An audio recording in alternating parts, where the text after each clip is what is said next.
Their CEO is getting paid, let me make sure I get this right, in 2024, Amazon's president earned $40.1 million in total compensation. According to their own financial disclosures, Amazon's average worker, average employee worldwide is making $37,181. $37,181. So that's a C-suite to employee ratio of 1,078 to 1. Corporate power in America has reached levels never seen before. Senator Josh Hawley just called out Amazon, the richest company on earth, for exploiting American workers while executives rake in millions. In this hearing, Hawley and Teamsters President Sean O'Brien expose how megacorporations are reshaping our economy and why it's time to fight back.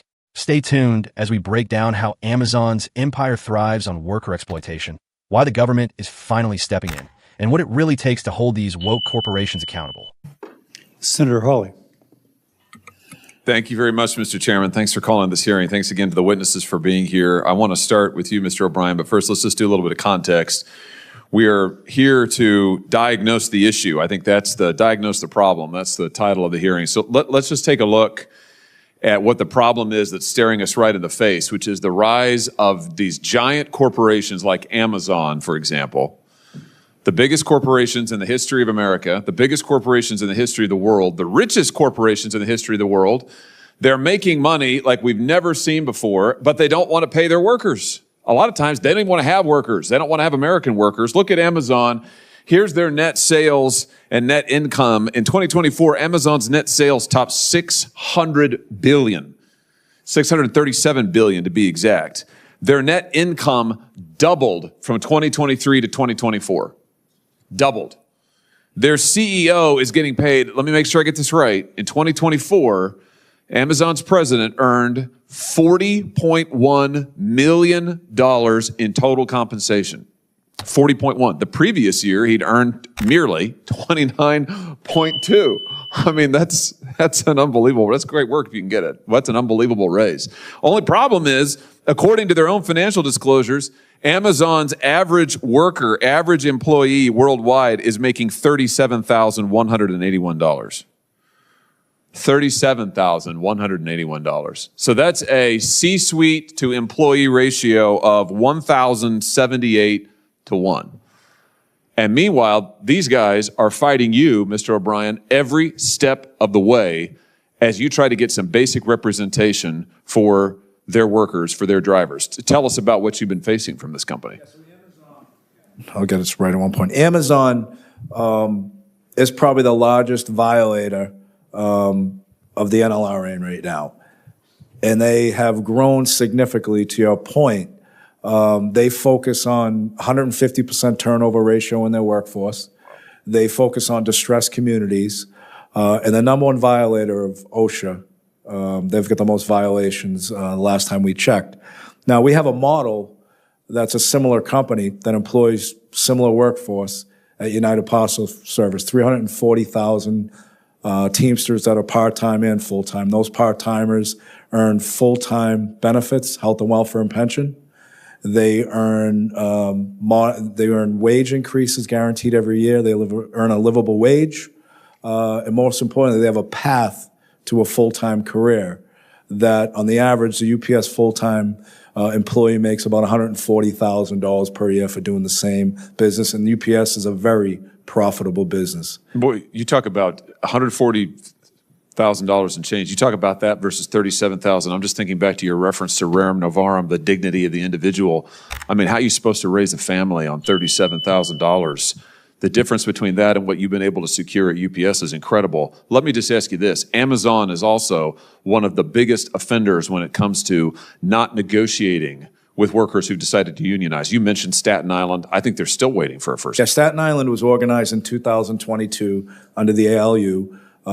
It took a certain amount of time to get certified. Once certified, the intent is to sit down and bargain a contract. We actually represent those workers now.